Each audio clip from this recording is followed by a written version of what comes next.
depan belakang kita sampaikan salam kasih, sukacita. Oke, kita berikan juga pada saat kita menyapa teman kita, rekan-rekan kita, sebenarnya kita memberikan berkat bagi Tuhan. Oke, amin, haleluya, amin. Oke, Bapak Ibu yang terkasih, silakan kembali duduk. Oke, kita akan mendengar firman Tuhan, namun sebelumnya kita akan melakukan pujian kasih dari surga. Lagu ini sungguh sangat menyentuh saya ya, karena lagu ini sering saya dengarkan waktu saya masih kecil. Jadi tiap kali saya dengar lagu ini saya selalu teringat waktu saya sekolah minggu dan dulu sekolah minggu saya juga.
Saya yakin Tuhan sudah bekerja di tengah-tengah kita dan kuasa jahat yang hendak mengendalikan dan mengacaukan persekutuan doa ini sudah penting dalam nama Yesus. Terima kasih Tuhan, kami siap menerima firman-Mu. Kita lanjutkan lagu Waymaker.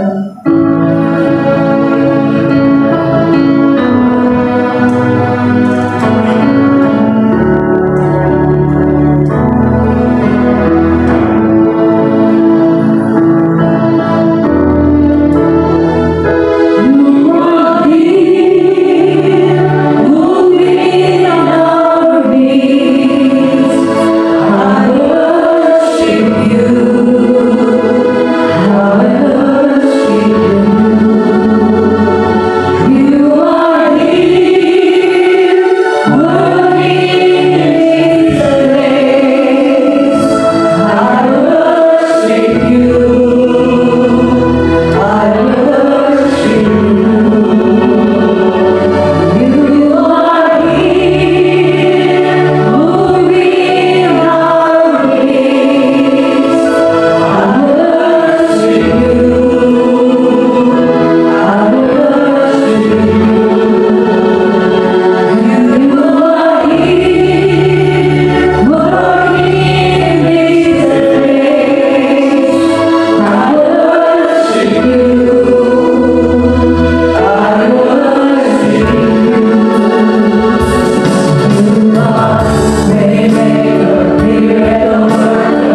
Puji Tuhan. Shalom Bapak Ibu. Shalom. Selamat siang. Kita ketemu lagi walaupun ada yang belum mengenal saya.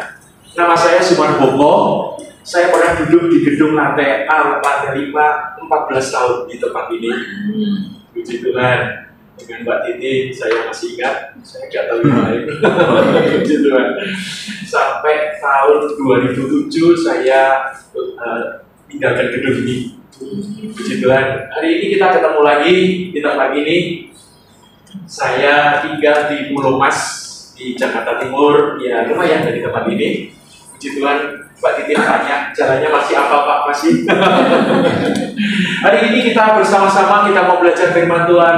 Bapak Ibu siap? Amin? Amin. Mari kita berdoa sekali lagi. Tuhan Yesus, kami mengucap syukur karena Engkau baik. Engkau telah merajut kami di kandungan ibu kami masing-masing hingga hari ini. Engkau memelihara dengan sempurna. Engkau mencukupkan segala keperluan kami. Engkau memberkati kehidupan kami masing-masing. Kami mengucap syukur. Kami rindu akan firman Tuhan. Kami rindu memuji nama Tuhan. Karena firman Tuhan berkata, apapun yang kami lakukan, baik makan, minum, pakai, apa saja, untuk memuliakan Tuhan Yesus Kristus. Terima kasih Tuhan, penuhi kami dengan Roh Kudus hari ini, mampukan kami untuk mengerti, memahami kebenaran firman Tuhan dan melakukannya, sehingga kami menjadi pelaku-pelaku firman di dalam kehidupan kami sampai selama-lamanya. Terima kasih diberkati kami yang hadir dan yang tidak bersama-sama, mereka juga diberkati dalam nama Yesus Kristus. Terima kasih Tuhan, dalam nama Yesus kami yang sudah diberkati sama-sama katakan amin. Puji Tuhan. Bapak Ibu yang dikasihi oleh Tuhan, hari ini saya akan memberikan satu judul yang agak unik. Bagaimana kita lepas dari belenggu dosa dan beban hidup. Ini judulnya kok aneh, nggak apa-apa. Bagaimana kita lepas dari belenggu dosa dan beban hidup. Bapak Ibu yang dikasihi oleh Tuhan, kita tahu bahwa Roma 3 ayat 23 Alkitab menulis, setiap orang, semua orang telah kehilangan kemuliaan Allah. Bawaannya itu dosa. Setiap kita tidak bisa lepas dari belenggu dosa. Rasul Paulus berkata, ia ingin melakukan yang benar, tetapi yang nggak benar dia lakukan. Oleh sebab itu, selama kita masih hidup, justru itu Tuhan mau saudara dan saya untuk hidup benar. Saya sering ketemu orang yang punya masalah, saya selalu membawa mereka, ayo posisikan hidup kita benar di mata Tuhan. Ini gak gampang saudara. Kita ini harus memposisikan hidup kita benar di mata Tuhan. Karena kalau kita tidak benar, maka roh jahat itu akan merobos. Portal hati kita ngebuka. Maka roh jahat itu seperti Yohanes 10 ayat 10a, ia mencuri, membunuh dan membinasakan. Yang dicuri apa? Banyak, dirampok habis. Bapak Ibu yang dikasihi Tuhan, siang hari ini kita tidak lepas dari belenggu dosa dan beban. Ada satu pendapat atau paneo atau peribahasa. Seseorang kalau nggak punya duit itu masalah, benar atau tidak? Orang nggak punya duit itu masalah atau tidak? Ternyata nggak benar saudara. Kalau itu benar berarti kalau saudara dan saya punya duit nggak ada masalah. Nggak juga. Atau kalau sudah kaya nggak ada masalah. Apa betul? Ternyata tidak. Berarti masalah atau tidak tergantung duit, bukan tergantung uang. Alkitab menulis di dalam Alkitab kita 1 Timotius 6 ayat 8. Mari kita baca bersama-sama. 1 Timotius 6 ayat 8. Selamat datang yang baru datang. 1 Timotius 6 ayat yang ke-8. Mari kita baca bersama-sama. 3, 2, 1. Asal ada makanan dan pakaian cukuplah. Percaya saudara? Amin. Amin. Asal ada makanan dan pakaian cukuplah. Bapak Ibu yang dikasihi Tuhan, mungkin Bapak Ibu barusan baca ayat ini karena ayat ini nggak populer. Pak, hari ini kok ketemunya makanan minuman. Saudara, ini adalah sangat esensial dalam kehidupan Bapak Ibu kita semua. Tuhan mengajar kita siang hari ini, asal ada makanan dan pakaian, cukuplah. Jadi Bapak Ibu, Saudara dan saya harus punya rasa cukup. Dan orang yang berkata, aku punya rasa cukup dan berkata, aku cukup, itu yang Tuhan mau. Firman Tuhan berkata, berilah makanan hari ini secukupnya. Bicara cukup. Tapi ada nyanyian, Saudara. Mungkin Saudara, never enough for me. Itu di ajang apa, Saudara? Saya nonton di televisi itu ajang The Greatest Showman. Betul nggak? Yang nyanyi Loren Fred, betul? Never enough. Nah, never enough itu namanya serakah, Saudara. Tapi itu nyanyian, nggak apa-apa. Tapi hari ini kita tidak never enough, tapi cukup ingat ya. Nanti kita mau pokok ingat lagu itu. Never enough, never gitu ya. Itu nadanya bagus banget sampai nada tinggi ya Pak ya. Iya. Itu nggak semua orang bisa nyanyi. Viral. Tapi syairnya saya kurang tertarik. Karena never enough. Padahal hari ini kita mau belajar cukup. Orang yang punya rasa cukup. Setiap orang penduduk Indonesia kalau punya rasa cukup dan berkata cukup, penjara kosong, Saudara. KPK gak ada kerjaan. Karena orang-orang yang tidak punya rasa cukup, itulah mereka. Tapi siang hari ini kita mau belajar, kita pun harus punya rasa cukup. Yang percaya katakan amin. Amin. Bapak Ibu yang dikasihi Tuhan, tadi kita sudah nyinggung satu pujian lagu yang dinyanyikan dilombakan di Amerika. Tapi hari ini saya dan Bapak Ibu mau belajar bagaimana kita supaya lepas dari belenggu dosa itu. Coba ayat yang ke-9 kita lihat. Ayat yang ke-9 ini baru, Saudara. Apa yang tertulis? Tetapi mereka yang ingin kaya terjatuh ke dalam pencobaan, ke dalam jerat, ke dalam berbagai-bagai nafsu yang hampa dan yang mencelakakan, yang menenggelamkan manusia ke dalam keruntuhan dan kebinasaan. Hebes-hebes hilang nyawanya, Saudara. Perhatikan, belum. Mereka yang ingin kaya, ini yang jadi masalah. Siapa Bapak Ibu yang duduk di sini kerja di gedung Barito Pasifik yang ingin kaya, angkat tangan ke bawah. Siapa yang gak ingin kaya, Saudara? Tapi firman Tuhan mengajar kita, mengingatkan kita. Tetapi mereka yang ingin kaya terjatuh. Yang ingin kaya. Kalau saudara punya warisan, lain lagi ceritanya. Saudara sudah kaya, tidak ingin lagi karena semua punya. Nah, di sini perlunya kata-kata yang ingin kaya. Orang yang pergi ke Nyarong Kidul atau ke Gunung Kawi, mereka ingin kaya.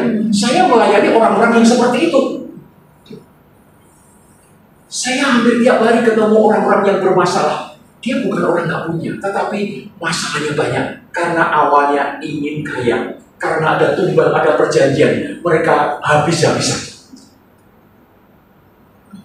Kemarin saya cuma 1 minggu saya di Jogja reuni, Golden reuni ke-50 waktu saya jadi mahasiswa. Ya sudah tinggal hitung umur saya berapa. Ketemu teman-teman opa-opa semuanya umurnya sudah di atas 70. Ya, termasuk saya. Nah, jadi saya pergi ke Solo, ada seorang ibu lewat telepon, dia minta didoain karena berusaha untuk melepas susuknya berkali-kali nggak bisa. Ternyata ibu ini waktu muda dia pasang susuk, Saudara. Kemudian dia cantik, dia bekerja dan dapat customer dan dapat suami seorang pejabat. Begitu suaminya meninggal, hartanya habis, makan aja susah, Saudara. Dia naik kereta api susah. Saya ketemu di Solo, saya dari Jogja naik KRL, tak rewang-rewangi, Saudara. Ketemu ibu itu, saya duduk bukan dimasukkan ke rumah, di emper-emperan duduk di kursi kayu, karena gak ada kursi lagi, Saudara. Habis. Akhirnya kita layani doa lepas, Saudara. waktu ketemu tuh lehernya kencang, begitu kita doa langsung enak, nggak pusing. Begitu saya balik Jogja naik KRL karena ada reuni di kampus Gajah Mada, kemudian dia cerita, Pak, sepulang Bapak saya tidur pulas seperti bayi. Saudara, ada perubahan yang signifikan begitu habis doa. Dia ditolong oleh Tuhan, dilawat oleh Tuhan, diberikan kelegaan. Karena dulu dia masang susuk, ingin kaya, tidak mau hidup susah, tapi ujung-ujungnya susah. Karena perjanjian utang dengan Roro itu. Nah, siang hari ini orang yang seperti ini jadi ingin kaya adalah dosa. Kalau kaya sih enggak, dosa karena ingin kaya. Ayat yang 10, kita lihat. Lanjut. Ya, ayat yang 10. Karena akar segala kejahatan ialah cinta uang. Yang pertama ingin kaya, yang kedua cinta uang. Bapak Ibu di sini pasti pernah pacaran. Kalau punya kekasih cinta banget, ingin berbagi enggak? Enggak. Maksud cinta kok berbagi? Cemburu, iya. Orang yang cinta uang ingin berbagi enggak mungkin, saudara. Berantem iya, berebut iya, bunuh-bunuhan iya. Karena warisan, karena pekerjaan, karena uang jalan. Jadi ingin kaya dan cinta uang itulah yang dosa. Sebab oleh memburu uanglah beberapa orang telah menyimpang dari iman dan menyiksa dirinya dengan berbagai-bagai duka. Betul nggak, saudara? Yang pertama ingin kaya, yang kedua cinta uang. Bukan uangnya. Loh Pak, kita ini butuh uang Pak. Betul. Bapak Ibu yang dikasihi Tuhan, saya boleh mengumpamakan saudara itu seperti kapal. Kapal perlu air nggak? Perlu. Air itulah uang. Untuk berlayar, kapal perlu air. Kita hidup perlu uang. Tapi kalau air itu masuk ke dalam kapal, masalah. Kapalnya tenggelam. Jangan mencintai uang. Maksudnya begitu, saudara.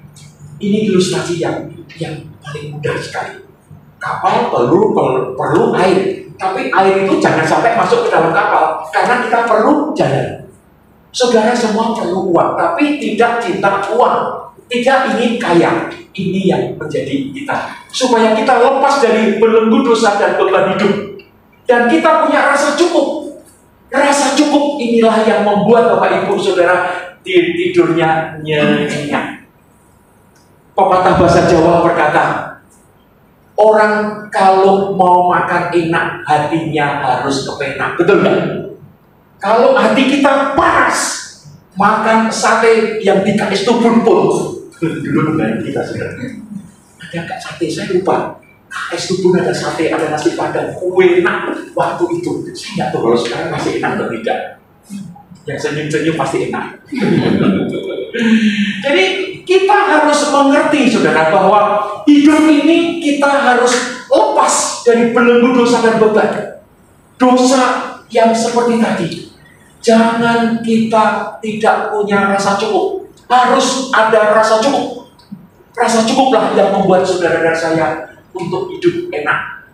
Berikutnya saudara. Saudara dikasih Tuhan, ini bukan mundur ke bawah, tapi ke atas.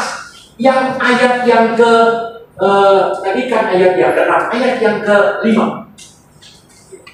Ayat yang ke-5. Ya, Timotius 6 ayat yang ke tadi 8 ya, ayat yang ke-6, yang 6-7.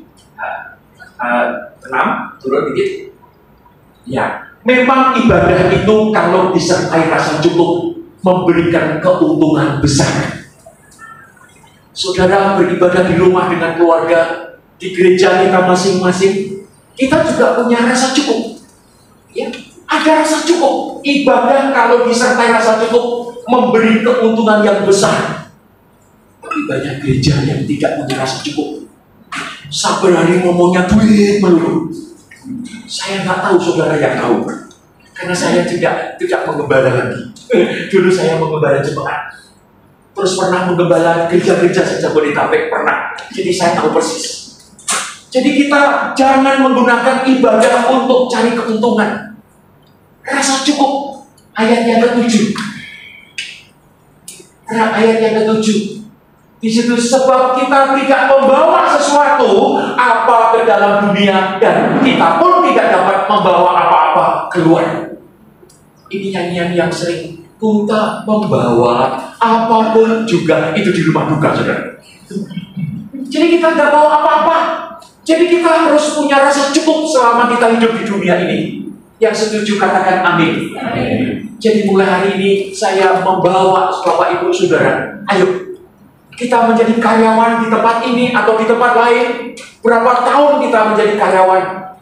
Cukupkanlah kita dengan apa yang kita punya.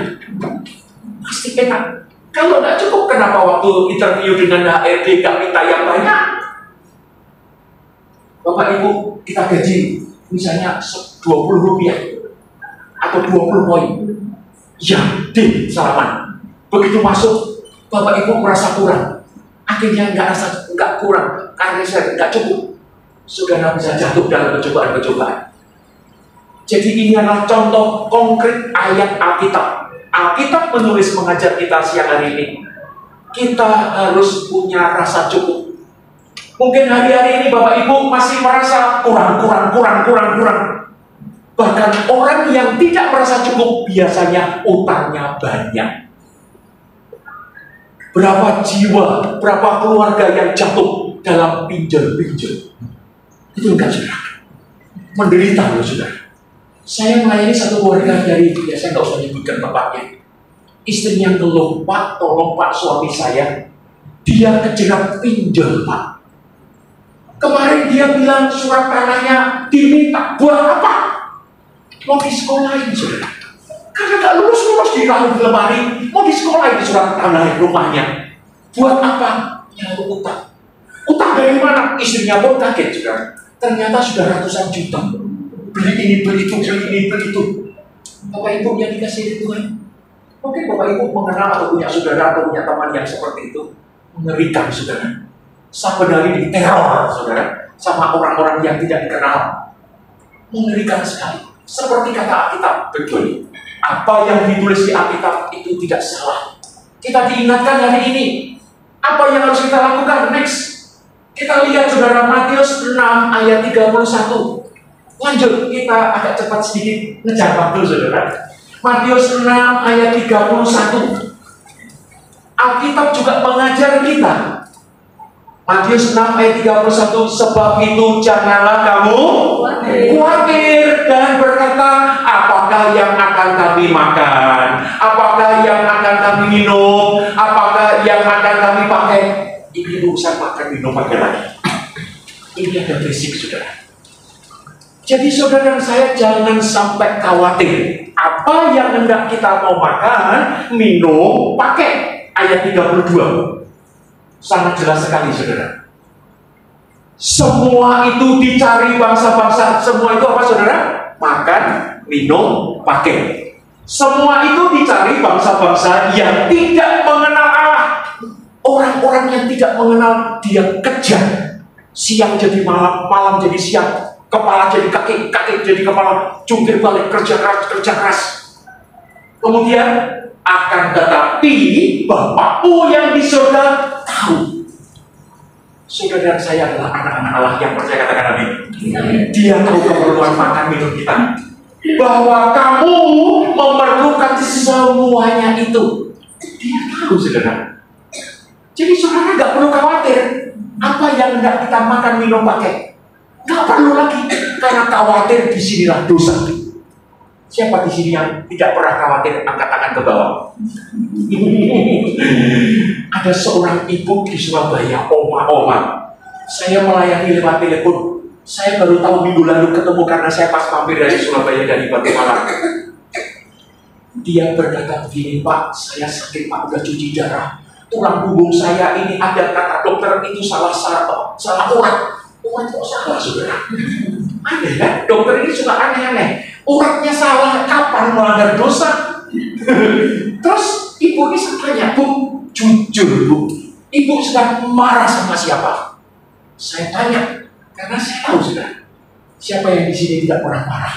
Angkat tangan ke bawah lagi, saudara. Karena saya mengajarkan setiap orang yang marah di hadapan Tuhan, dia membuka celah Roh jahat masuk merampok kesehatannya. Ibu tuh saya tanya, akhirnya dia jujur, iya Pak, saya ini bingung loh Pak, khawatir loh Pak. Umur saya sudah 70, anak saya satu, mantunya satu, cucu saya satu. Kalau saya kumpul sama mantu saya yang perempuan itu, orang Surabaya becekno, becekno menjengkelkan. Dia tuh kalau makan dibawa ke kamar, jatuh nasinya tuh cacat-cacat, piringnya pun ditinggal. Itu mantu baik nggak saudara? Kalau saudara jadi mertua punya mantu seperti itu, enggak saudara. Dia jengkel. Nah nanti kalau saya tua Pak, bagaimana Pak? Saya sedang ada tua begini, saya harus nyuci piring menantu saya. Saudara, dia marah, dia jengkel, dia capek ngurusi menantunya satu ini. Nggak kerja anaknya lagi. Saudara bisa bayangkan, ini mama oma ini marah sama menantunya. Bu, itu menantu ibu, kenapa ibu dulu pilih dia setuju? Ya modelnya begitu Bu. Itu bukan belakangan, memang dari awalnya mungkin anak manja. Sekarang ibu sudah marah, dia dapat Tuhan, ibu salah. Ayo, ibu, saya tuntun doa minta ampun. Saya harus memposisikan ibu ini benar di mata Tuhan. Saya bawa ibu ini untuk datang kepada Tuhan. Tuhan, ampuni saya. Apapun yang ku dengar, apapun yang ku lihat tentang mantu saya tidak mau terpengaruh lagi. Saya mau kuat hati saya, beri hati yang baru. Karena 2 Korintus 5:17, barang siapa dalam Kristus Yesus adalah ciptaan yang baru. Yang lama sudah berlalu, yang baru sudah datang. Dia harus diperbarui hatinya. Dia harus minta Tuhan hati yang baru, bisa mengampuni orang lain. Banyak orang tidak datang kepada Tuhan minta ampun, disuruh mengampuni. Ada seorang suami yang suka jalan-jalan, istrinya sakit hati, akhirnya sakit CA. CA-nya sudah 4 stadium yang terakhir. Apa yang terjadi saudara bisa bayangkan. Ibu itu tinggal menunggu hari. Saya punya teman gagal melayani karena apa? Ibu dipaksa untuk mengampuni suaminya. Ya sampai bodong ya tidak bisa. Apa? Karena dia tidak punya roh pengampunan. Mestinya ya tadi dibawa ibu itu datang sama Tuhan Yesus, minta roh pengampunan baru mengampuni suaminya. Itu yang benar. Ibu itu saya tuntun begitu. Apa yang terjadi saudara? Ibu itu sembuh. Gak usah cuci darah. Tulangnya pun enak. Saya suruh jalan-jalan, sekarang dia berjalan-jalan. Kemarin minggu lalu saya ketemu di Surabaya. Dia ketawa-ketawa. Tadi pagi dia nyambut. Saudara kasih Tuhan, saya latih dia untuk doa puasa. Pak, nanti saya begini-begini, saya latih, saya tuntun. Dia mulai hari kuat.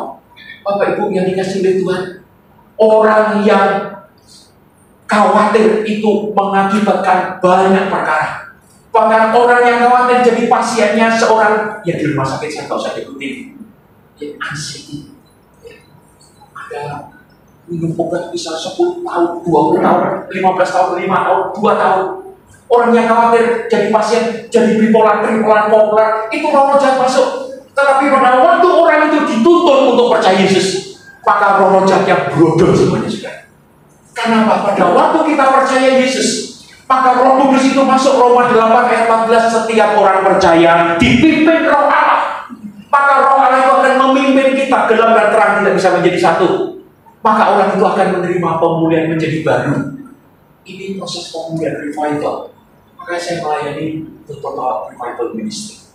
Saudara kasih Tuhan, saya melayani banyak keluarga-keluarga yang khawatir, yang sakit karena apa? Karena dia bukan salah, ada dosa. Tidak mencintai uang, tidak ingin kaya, punya rasa cukup, itu cukup untuk Tuhan. Bapak Ibu yang kasih Tuhan, ayat yang ke-33, ya, ayat yang ke-33, tetapi carilah dahulu kerajaan Allah dan kebenarannya, maka semuanya, apa semuanya? Makan, minum, pakai, itu akan ditambahkan kepadamu. Ini ayat ini kelihatannya sederhana, tapi saudara perhatikan. Tetapi carilah dahulu kerajaan Allah, artinya kita harus bertobat. Banyak pelayan Tuhan, teman-teman saya, senior saya, meninggal dalam keadaan yang menyedihkan. Karena apa? Tidak bertobat, saudara. Mereka punya pelayanan yang totok. Saya melihat, karena saya belajar dari senior saya. Banyak yang meninggal dengan cara yang tidak baik. Karena apa? Karena tidak hidup dalam kebenaran. Mereka mengalami banyak hal. Tetapi hari ini, maka semuanya itu akan ditambahkan. Berarti kalau saudara ditambahkan, apa bedanya diberi dan ditambahkan? Sama nggak saudara? Ditambahkan itu artinya saudara saja sudah punya. Ditambahkan atau beli sepeda motor dapat televisi. Televisi itu bonus. Makanan minuman itu bonus. Ditambahkan kepada kita. Asal saudara dan saya hidup dalam kebenaran. Hidup benar di mata Tuhan. Itu kuncinya. Saya ketemu orang-orang yang melayani hidupnya. Saya nggak mau cerita lebih banyak, saudara, kasihan. Tapi saya layani ada seorang WL, gereja Tokmar Otok. Dia juga punya akun-akun. Pacarnya nelpon saya, Pak, pacar saya begini. Mana dia? Ada, bawa sini. Bawa ke Kelapa Gading. Karena saya punya tempat di Kelapa Gading untuk pelayanan. 24 jam. Saya waktu itu dipinjami tempat. Saya dikasih kunci akses ruko tempat untuk melayani. Malam-malam dia dari ujung sana pergi ke Kelapa Gading naik sepeda motor boncengan sama pacarnya. Ternyata pacarnya itu saudara, sorry. Ini saya harus ngomong. Dia seorang WL. Tapi dia ACDC.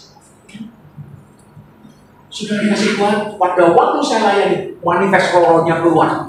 Sekarang sudah sembuh. Dia jadi WL beneran, dan dikasih sama wanita itu. Bahagia sekali, namanya berubah. Jadi nama yang lama diganti. Karena itu manusia lama dia. Sudah dikasih Tuhan. Banyak orang bertobat karena saya harus menjadi pelayan Tuhan. Saudara dan saya harus menjadi makjublah. Seperti Rasul Paulus berkata, Rasul yang telah luar biasa. Aku telah mempertunankan engkau menjadi wanita, mempelai wanita kepada seorang mempelai pria Kristus Yesus. Jadi tugas saudara dan saya harus menjadi makjublah, membawa orang kepada Tuhan Yesus Kristus. Sehingga saudara akan mendapatkan satu pertanyaan.